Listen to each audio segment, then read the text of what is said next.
Good morning, Abraham. It is. Thank you. You've already answered two of my questions. You used to... I'm sorry. I can't say that, can I? Okay. This gets edited out. And that's because I'm a teacher. And sometimes I would hear Abraham take shots at our educational system. And then I followed up on that, and you were offering a book. And this book was about a very progressive school in Massachusetts and what they were doing in the field of education.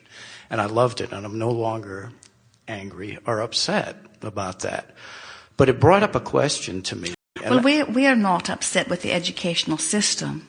In other words, we think that it is an environment where so much co-creation and interaction happens. It is a tremendous opportunity for children to find their sea legs and learn about life and discover who they are. It's just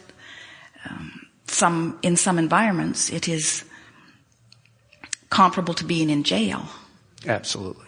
So there is not much coming into alignment with self that happens. Children are often taught the opposite of aligning with self. They lose themselves, and then they turn up as adults in gatherings like this, where we spend years reclaiming what didn't need to be lost to begin with. We're not really down on schools. We just wish they would all go away. And I get that. And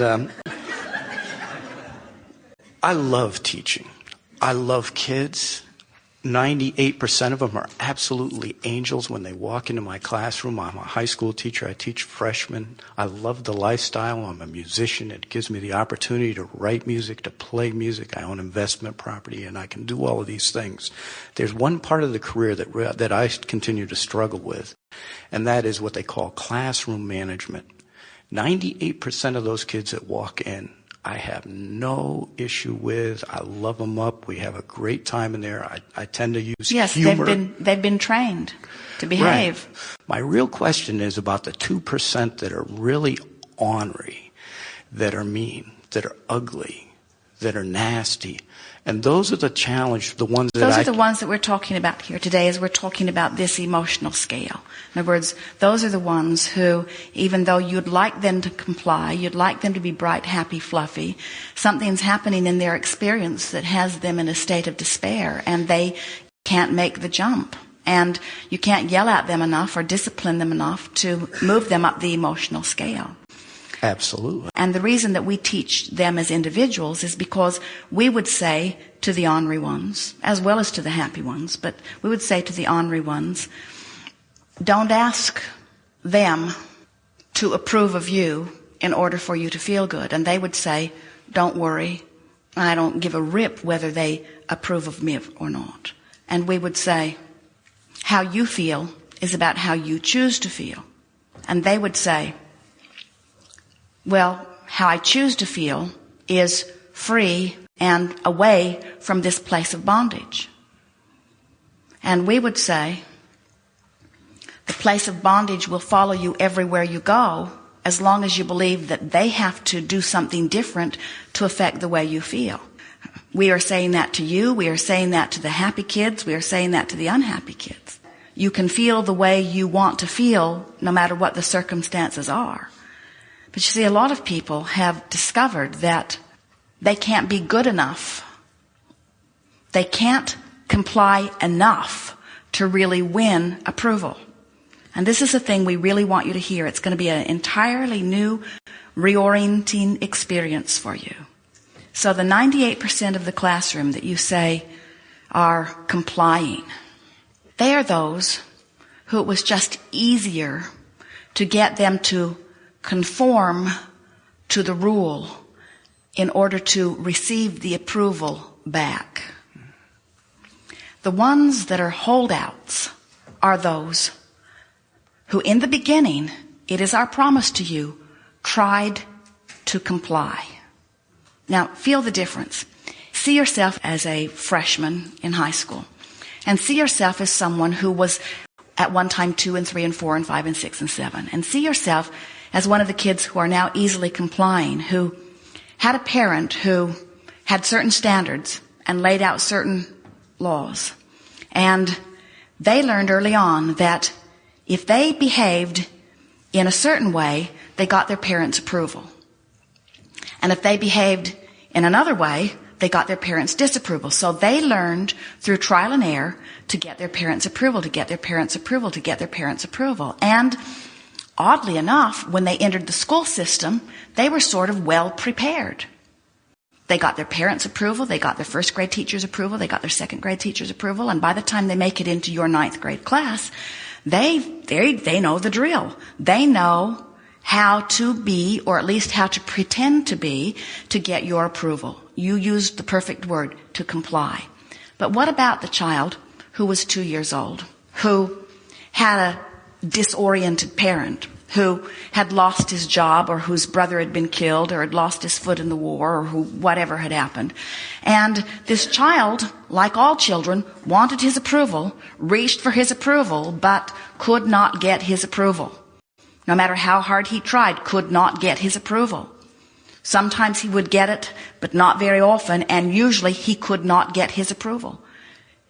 So what happens to someone like that, who in those early stages, even though he really wants to be appreciated, he really wants to be loved, he really wants to love, he's in an environment where he does not get that feedback back. So what happens to him? In other words, in time, he acts up. In the book that you read, the book of Sudbury Valley School, Jerry Nestor had a meal with the founder of that school some time ago. They see him every year when they go to Boston. And he said to Jerry Nestor, "You know the children I feel the most sorry for? They are those that have been trained in a normal school system where they've learned how to jump through the hoops. And then they come to our school where we don't hold up any hoops, and they are lost because they are not self-guided." And so that's the problem that we have really with the school system, is that it teaches your children to conform rather than to be self-guided. And we are really encouragers of the renegades who are not conforming more than we are the conformers who are conforming, because at least they are in their own power. Can you feel that? In other words, we would so much rather that you be in your own power, in your anger, than under someone else's control, in your bondage. And so, someone like you, who understands vibration and understands emotion, you have a shot at adoring them even in their hatefulness. And don't slosh your adoration. They don't want your adoration. But in your mind, if you can at least understand where they are, and not ask them to do the impossible, which is quantum leap up into bliss, and actually let them be angry and understand it, and then coach them from their anger into some frustration, the rewards that you will feel will be beyond verbal description. Thank you. We really like the analogy of Magellan because it is so accurate in so many ways. When we say, Magellan doesn't ask you where you've been. And Magellan doesn't ask you how long you've been there. And Magellan doesn't ask you why you haven't been moving along faster. Magellan just stays focused on the task at hand. Here's where you are. Where do you want to be? And we're not sure that that question is asked very often of these kids.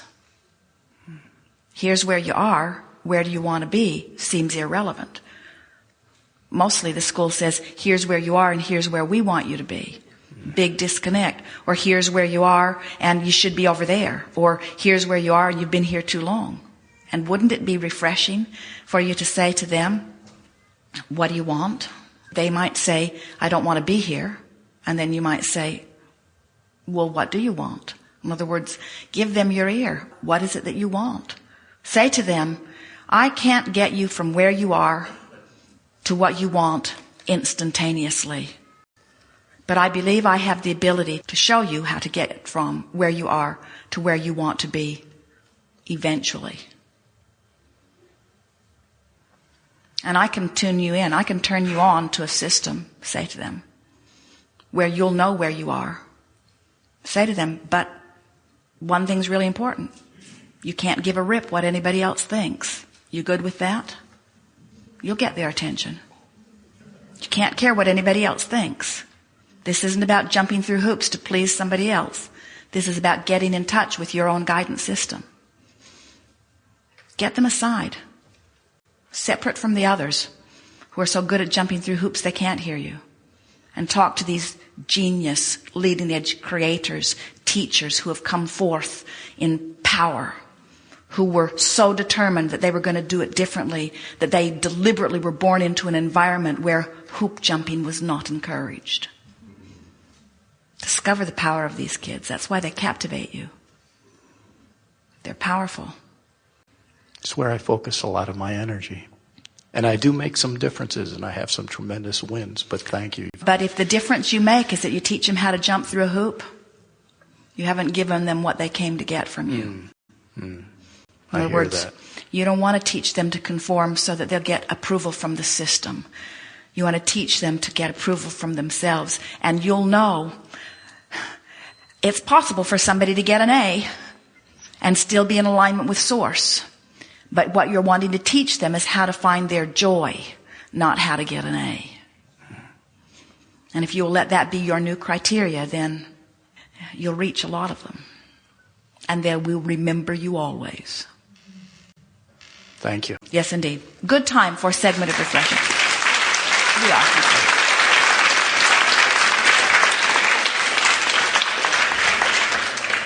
When something manifests like a sickness in your body or a financial trauma, it's harder for you not to think about it once it has occurred because you tend to observe what is, but you don't have to.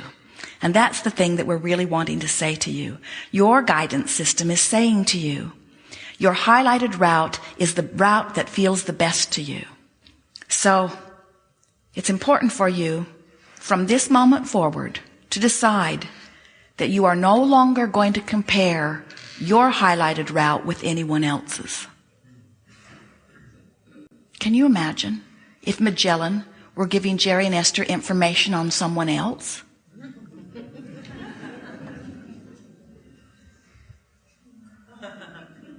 Magellan says to turn left, but that's the ocean.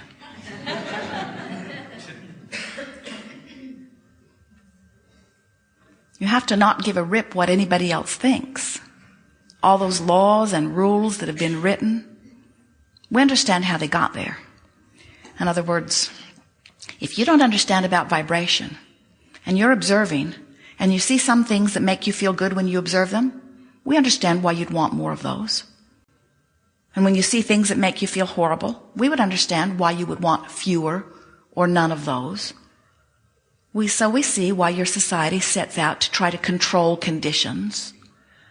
But it makes you crazy because you can't even agree on the way the conditions should be controlled. And then you end up getting in battles. Sometimes it's a parking lot brawl and sometimes it's a nuclear war. As you are trying to prove to the other that your method relative to this is the right one. This environment is big enough to suit all of you.